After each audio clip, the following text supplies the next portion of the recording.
by telling the story of the US and the Holocaust, not just the government, but the people, it actually forced us to see and look at and think about how we restructure the story of the Holocaust itself.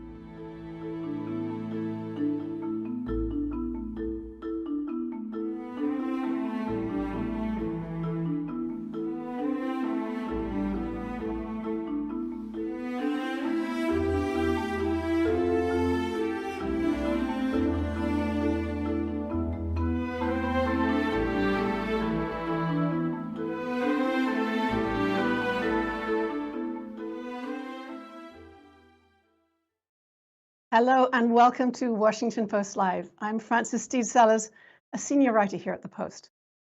Today we're going to take another step towards explaining America with one of the country's foremost and most prolific profilers, the documentary filmmaker Ken Burns, who's just released a new book, a photographic history of the country titled Our America. Ken Burns, a very warm welcome to Washington Post Live. Thank you, Frances. I'm happy to be with you. I'm looking forward to a great conversation and a word to our audience before we begin. You can tweet questions to Ken at @PostLive. That's the Twitter handle @PostLive, and we'll try to get a few of them out and ask Ken them. So Ken, my first question is about this new book you've put out, and it very much overlaps with our own attempts to explain America here in this series. You talk about who we are as Americans, and I wonder how working on this project helped you to answer that question. Well, it's so interesting, Frances, because this is so different than anything I've done before. I'm usually making films in which I'm explaining. All my roots, though, are in still photography. My father, though an anthropologist, had a hobby of a still photography, and my earliest memory is of being in a darkroom with him. And then I went to Hampshire College in Amherst, Massachusetts, and my great mentor, Jerome Liebling, was not just interested in film, but in still photography. So it's the DNA of what I do in my films. And so this has been an idea incubating for 15 years where I would suddenly revert and permit those individual photographs without any kind of manipulation, no panning, no zooming, no Ken Burns effect, no explanation, just one photograph per page like an Aperture magazine monograph with a minimal caption, Gettysburg 1863, and talking to the picture on the recto if it's the verso and vice versa, and just proceed from the first photograph taken in America in 1839, of course, because it's America, it's a self-portrait of the photographer, all the way more or less to the present, and kind of touch every state in the Union, and basically most of the projects that we've tried to cover over the last nearly 50 years, and to permit another kind of conversation about this animating question in all of my work, who are we to obtain? And so I think what you begin to see is a really complicated portrait that's dark as well as light. It's joyous as well as sorrowful. It has really positive things, great natural beauty, fun, and at the same time, it's filled with all of the things that are often the conflicts that have defined and animated us. We're a people born on the idea of universal freedom, but the man who articulated that owned hundreds of human beings. And so almost all American discussions of freedom are born on a tension between collective freedom, what I want, what we need, and personal freedom, what I want.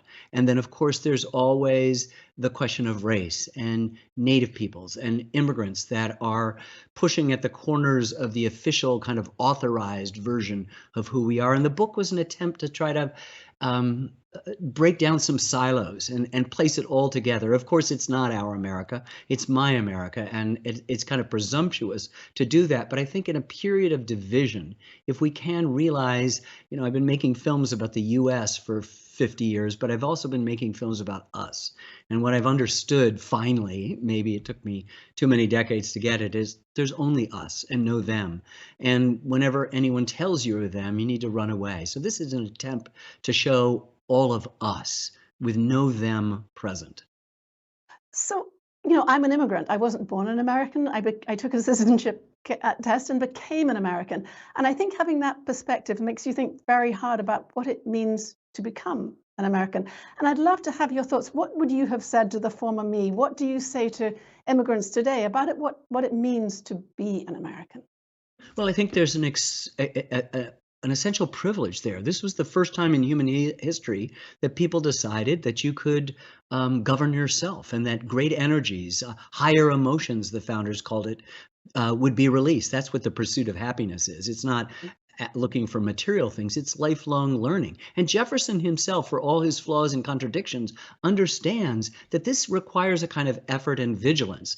A little bit down from the famous sentence and before the list of complaints about King George, he says that human beings are disposed to suffer tyrannies while those evils are sufferable, meaning that a democracy is going to take a kind of a participatory effort. It's going to take work. I mean, the cliche is vigilance. And so, I made one of my films I made in the mid 80s on the Statue of Liberty. We ended up basically only talking to immigrants or children of immigrants. There was no, you'd ask people what liberty was, and they'd kind of go, I don't know, freedom, like that.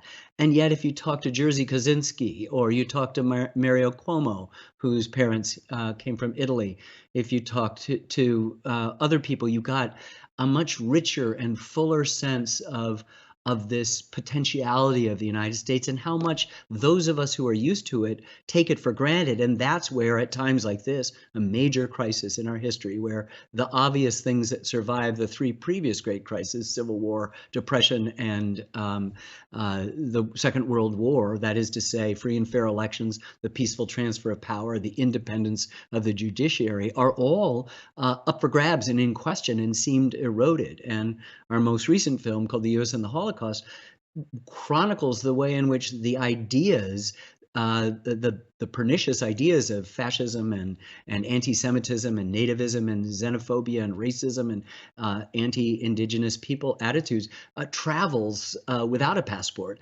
just as we Americans are loath to help those people who are desperate for a passport to get here when they most needed it. And one of our great failings is not to have been able to provide sanctuary. Though we let in more refugees than any other sovereign nation. We could have easily taken in 5 times that many and still obeyed the pernicious Johnson-Reed Immigration Act. And I would believe you could do 10 times. And then you're talking about 2 million people. And then you're talking about a significant dent in that opaque number that no one really understands, called the 6 million. So it's a complicated story. And, Hitler sent jurists to study our Jim Crow laws to fashion the anti-Jewish discriminatory laws that were passed in Nuremberg. He admired the fact that we had taken care of, eliminated our Native American population, and herded the rest into camps, what we call reservations. He was happy with our restrictive immigration law that seemed to favor Northern European, white, Protestant, Nordic, he would say Aryan nation, as opposed to those countries that had a large Catholic and Jewish population. So, we have a kind of reckoning we have to do there, and that's the kind of reckoning that I think immigrants to the United States have to make a decision about whether to buy in to a country that's there just because we subscribe to an idea, a catechism. Yeah, and another thing I think is very key that comes with citizenship are 2 roles in civil society, right? You can vote and you can do jury duty only when you've taken citizenship. Before that, the US kind of offers you everything. But back to those ideals and institutions, they're very hard to represent photographically, right? And your book is all about people. It's personality driven. So how do you try to capture those key ideals and institutions that really represent America in a photographic book like this? Well, they're there. Certainly, there's lots of people, and someone once told me, I think it was Bill Moyers, that said every landscape is still a picture of a human face, because it's the person talking to another person. So there's the beautiful natural beauty of this country is throughout this book. Our factories, our Capitol building at various stages, all other institutions. Wall Street is in there. So the kind of physicalness of the country and its institutions are there. And when you see hundreds of Klansmen in full regalia with an American flag on the steps of the United States Capitol in 1925, you've got to think about that institution in a different way and ask yourself questions that the photograph, without any captions or explanation, is posing to you. I have to say that photograph struck me very, very dramatically, with the flag all the way down the steps of the Capitol. The book is also, Ken, such a celebration of multiculturalism and a moment of polarization and divides. Do you think along the way that the years that you've documented in this book we have lost a celebration of the commonalities of being an American, not necessarily the common culture, that might not be the right word, but the common values, the common aspirations, the common goals? I'm not sure if they're lost, just as, you think that anti-Semitism, which was prevalent in the 20s and 30s and helped to keep us from welcoming immigrants, had sort of disappeared. It resurfaces now. There's more anti-Semitic incidents going on, the ADL explains to us, than, for decades. And so, these things come and go. And I think, therefore, a sense of cohesion is either gained or lost in the process of this. It's all different calibrations. And I think what the perspective of history is, it offers a little bit of optimism that you go through these periods, you get through the other side. There's just something so extraordinarily unprecedented about the series of events that we've been going through, concentrated in the last 3 or 4 years, that have made it for those of us who are amateur historians and the real scholarly historians to sort of give pause and understand the fraught nature of this moment. And so you hope that, as Lincoln would say, the better angels of our nature reemerge. And he, at the beginning of that sentence, talks about the mystic chords of memory, Frances, and that's CHORDS, not CORDS, cords of rope that force you together, but chords in harmony. And it's that harmony that you're anticipating. It's that harmony that we feel a lack of at any given time. And it's that harmony that I wanted to at least remind in the series of images that, are minimal captions. And then in the back, there's thumbnails of every photograph and a much more extensive prose description. But we first wanted to let the photograph wash over you and maybe ask as many questions before you suddenly ran to the back to find out the rational explanation. A good work of art, is always in some ways 1 + 1 = 3. And that improbable calculus is, despite the fact that no bridge can stand if it isn't 2, if the answer to that isn't 2, our lives are animated by that. Our faith,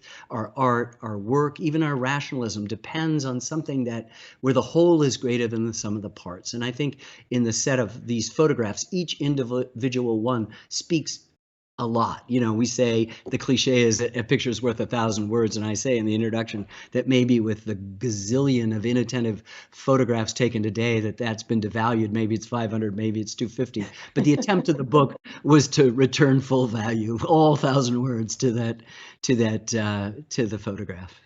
So the book takes us from 1839 to 2019, and you've mentioned already, but I want to say it again, it takes us from glory to grimness, from awe to horror, throughout. But you have created a balance, and I wonder how that balance between those contrasting emotions has changed since 2019, when you stopped taking taking the photographs, and how your thinking has evolved in the last few years, and as we head towards midterms now. Well, being in the history business, you don't want to get up to the present. You begin to slow down. For me, it begins to slow down in the early 70s. And at that point, there's very few photographs and it's impressionistic. And that's the way it has to be. 25, 30 years, 40 years out from an event, you want to just slow down. So yeah, this film I've been working on for years and years and years. In fact, the 29 photograph, the last photograph in the book, we were working on this up until, early last year. There was nothing in recent events that changed what we were doing. It just sort of added, Frances, a kind of urgency to what we were doing, because some of the divisions, some of the fissures that are on display from the very beginning, the second or third shot is just a hand of a man. And when you see it, it's got reverse, if you look closely, it's got a reversed 2 S's in it. It has to do with how the negative is configured, and that he was branded because he'd helped some slaves escape from Florida to the West Indies, and he was branded SS, a slave stealer. So this has been with us from the very beginning, the kinds of divisions, artificial divisions based on this notion that I said, that it's so much easy to create. It's so easy to create a them and say, there's the source of your grievance. Here are your grievances. And guess who's doing it? It's them, when it's all us, and it's only us. And that's I think one of the big takeaways for me in compiling the book. So whatever's going on at this moment, this is at least one chronicle of a kind of arc of American history that tries to embrace and put its arm around all of our manifestations, our physical reality, but all of the diversity of us. We have always been a diverse culture, and no matter what xenophobic trend might be overtaking the present moment, you cannot take away from the fact that we are all immigrants, except those native peoples who populate many pages of this book, who themselves came 22,000 years ago from East Asia. The genetic makeup of the Native American population will genetically resemble an East Asian DNA. So, we're all immigrants. We're all immigrants. That you mentioned the word freedom several times, and there is in the book this tension between the sort of heroic narrative of freedom and the freedom fighters. We see freedom fighters all the way through, the blacks, the Native Americans, the other people who had to fight for their own rights. Talk a little bit more about that tension between those two ideas of freedom. And of course, there are other ideas like collective freedom and individual freedom. Yeah, well, that's what I said at the beginning. Yeah. The main contention is about that, what I want versus what we need. But of course, each new group that's coming in is going to have to, in some ways, ask somebody on this crowded pew to move over a little bit, to shove down so that they can fit in. And that has been a source of tension. So the Irish, were rejected. The Germans in the 18th century.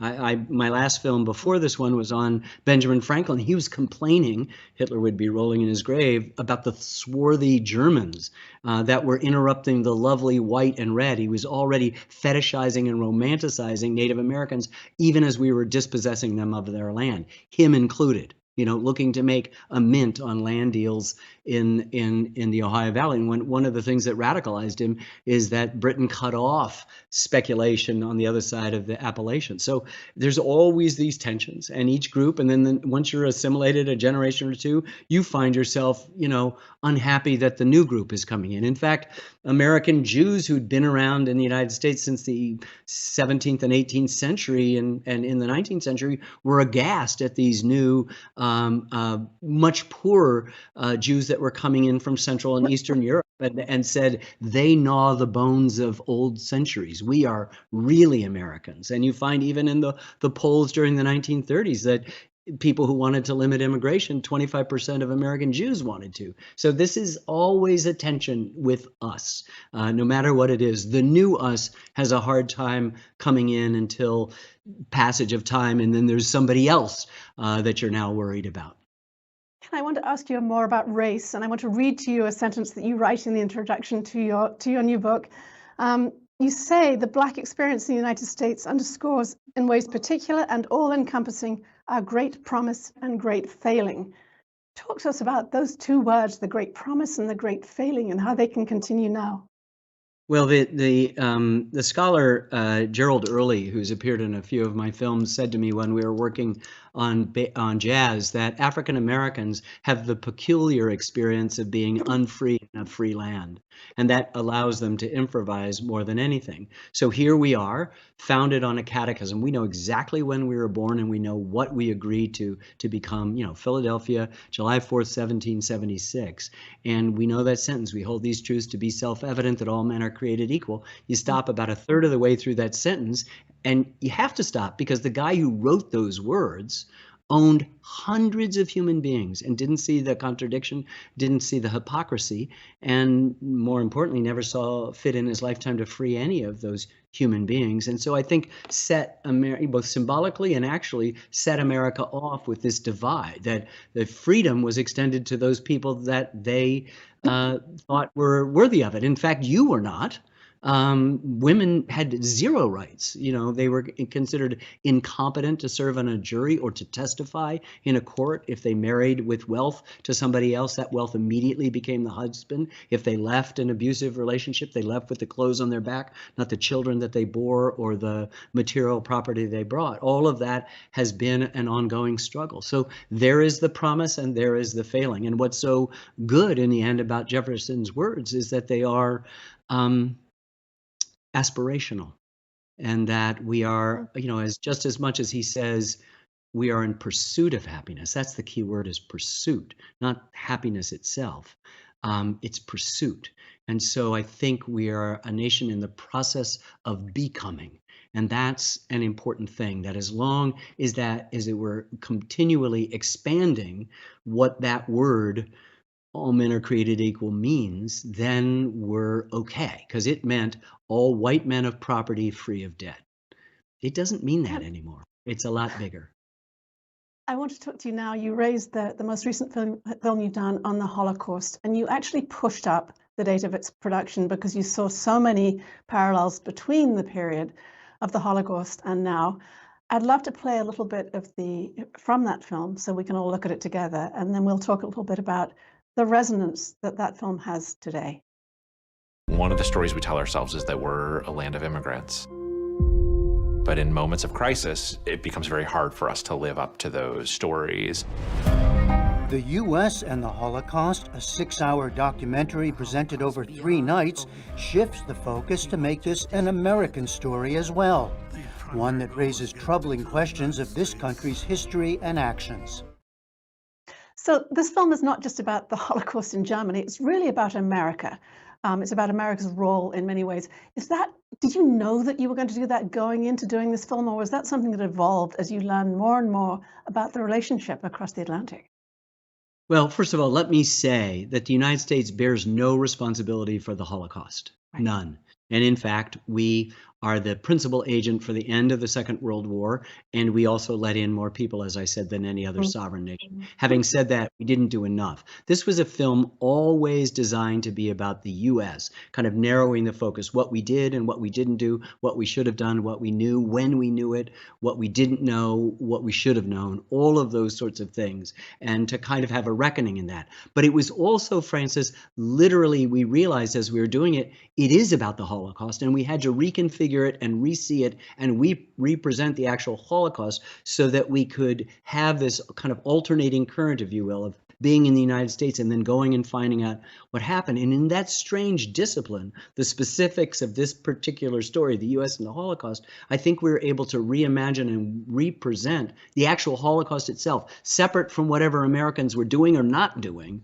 as an event that helped people understand it. And so as we were getting into it, the only surprise is how suddenly we realized we were in a project that there was no other project that we were working on that could be as important as this one, or more important. And that's what I ended up saying. I will not work on a more important film. I hope other films have been as important. I hope films that I'm working on now or will work on will be as important, but nothing will be more important than this film because it is an attempt to understand the story of the Holocaust through the lens of the United States. And as I said much earlier, a lot of the ideas that animate the anti-Semitism in Germany are not born here, but they are circulating here and there. And it becomes possible, as I said, they're not required. Those horrific ideas are not required to have visas or passports. Only the struggling humanity trying to escape this whirlwind do, and there's the rub.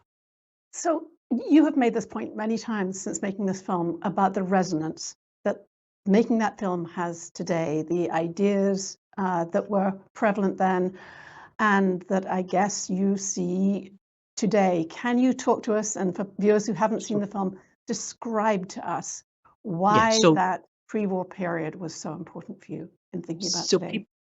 People like to say that history repeats itself. It does not, Frances. It never has. Right. There has never been exactly the thing. Mark Twain is supposed to have said, history doesn't repeat itself, but it rhymes. And I don't know a film that I've worked on where I haven't finished it, whatever it is, about the Brooklyn Bridge, the West, baseball, in which it's not rhyming in the present in some way, in which there are echoes of what's going on. And as we began this in 2015 in an entirely different world than we are in now, we presumed, like every film, and knew that it would rhyme.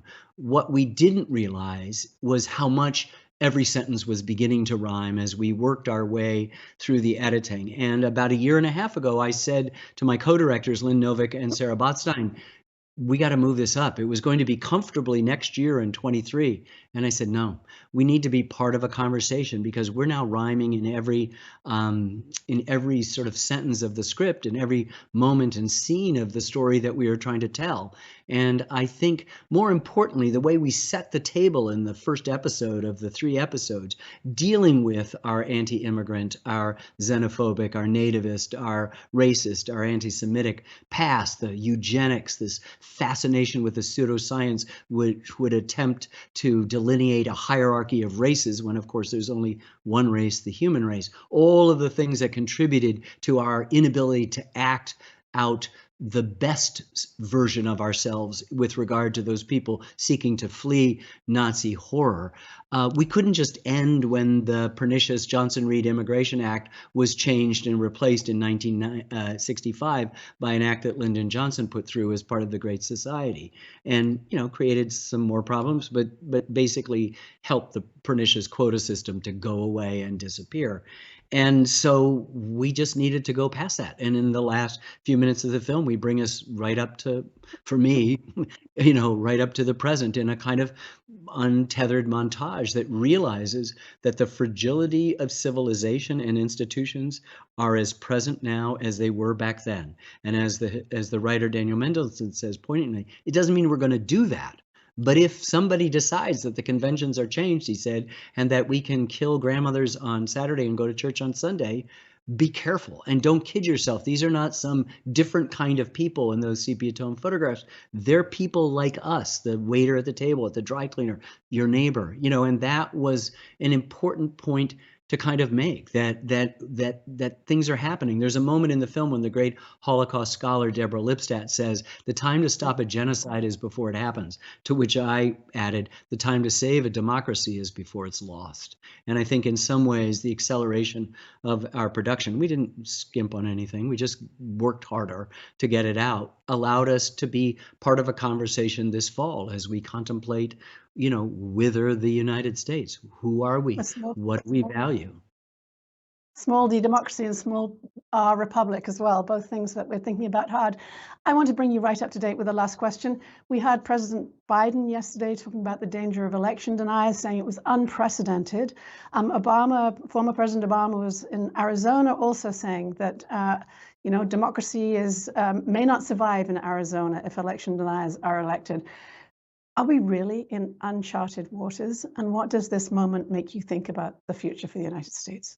Yeah, it's very, very fraught, and it makes my usual and perpetual optimism that I've had as an amateur historian for the nearly 50 years of practicing that I've done. It's made me really, worry about it. And it isn't just Biden and Obama, it's Liz Cheney, who is as rock rib, as conservative as anything. The movement that is afoot, the thing that is threatening the United States is not conservative. It's dangerously radical ideas that are right out of authoritarian playbooks. This is how you do it. I mean, you need only study the rise of Hitler and what took place there to see those echoes and those rhymes of what's going on now. And it becomes imperative for all good Americans to come to the aid of their country. I mean, and that's why as Liz Cheney is shaking her head and saying, this is the first time in my life I've ever campaigned for a Democrat.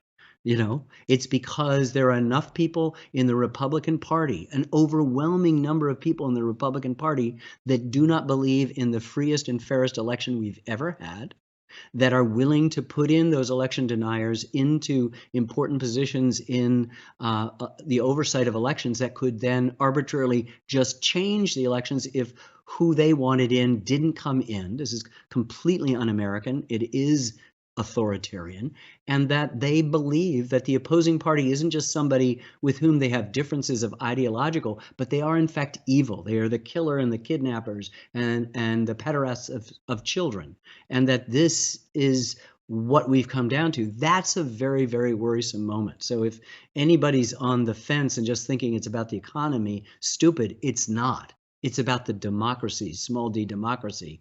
Stupid. That's what we need to save. That's what's really important. The economic things, I could waste 5 minutes of your time and give you a thumbnail of what the origins of them are, but they don't have to do with terrible policies on the part of one party or the other. it's just happening. The more critical thing is, do you wish to wake up with your democracy still intact? Ken Burns, what a powerful question to end up on. Do you wish to wake up with your democracy still intact? Thank you so much for joining me today here on Washington Post Live. Thank you. Thank you all for joining us today for that powerful discussion. As you know, you can go to WashingtonPostLive.com to look for future programming. Thanks so much for joining us. I'm Frances Stead Sellers.